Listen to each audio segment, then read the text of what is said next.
Sneed Coding Solutions, and we're going to do a quick overview of the Meenjet M6 main screen. This will be the main screen when you power up that you see here. The message that you will see is a standard default message that comes programmed on the printer.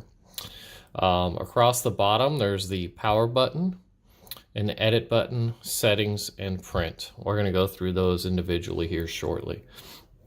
At the top, you'll see there is the message that is currently being printed, which is the default message. This is where you can go select other messages as you program them, and also an active counter where you can reset counters as well. So for power, this is just very simple. In the event that you're ready to turn off the printer, one, you can close the screen here, always bring it back just by touching it, and you can also do the shutdown. It will ask you if you want to shut down. For creating messages, you go to the edit and hit edit single file. You can also create custom images here, and we can talk about the group file function in another video. Settings, you have your system settings first. So this is where you can change your language. You can adjust your date in case that you ever need to change the date. You can also turn the sound on and off and adjust the brightness of your screen. So you do that in there. Print settings. This is where you're going to be able to do a few things. You can adjust on the cartridge whether you shoot out of the left or the right nozzles. You can adjust the boldness. That's going to be this gray function right here. When we're printing black ink, we like to leave that on 1. If we do a white or yellow ink, we will usually bump that to a 2 or a 3. Over here, we're in print mode, which is key trigger, which is basically saying that the finger trigger here is what's going to trigger the print.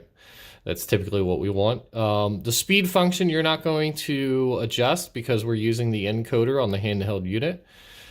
Same goes with the interval, but one thing that you can adjust is the print direction. So normal is basically sliding from right to left. But you can also do a reverse over the x-axis or a reverse over the y-axis or both in case you need to print upside down. Go back. Then there's also the about device. This will give you some different information that's going to be handy in the event you need tech support. You may be asked to access this menu with some questions. One thing in here, though, is also the remaining that you see right here. It's going to say a number, 100, and then reference. So that number is actually the percentage of ink you have left in the existing ink cartridge.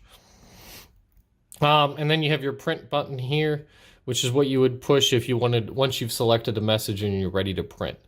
Right now, we don't have a cartridge in, we don't have a message selected, so it's not going to do anything. At the top is your message browser. You access this here, and then this is going to be where you select your messages that you can store. So you can select one at a time from here.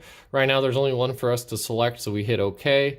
You can also access, in the event you had a USB drive, you could plug that in and access messages off of there. So that is the basic overview of the main screen, and we'll be doing some more videos on how to create messages and otherwise. Thank you, and have a nice day.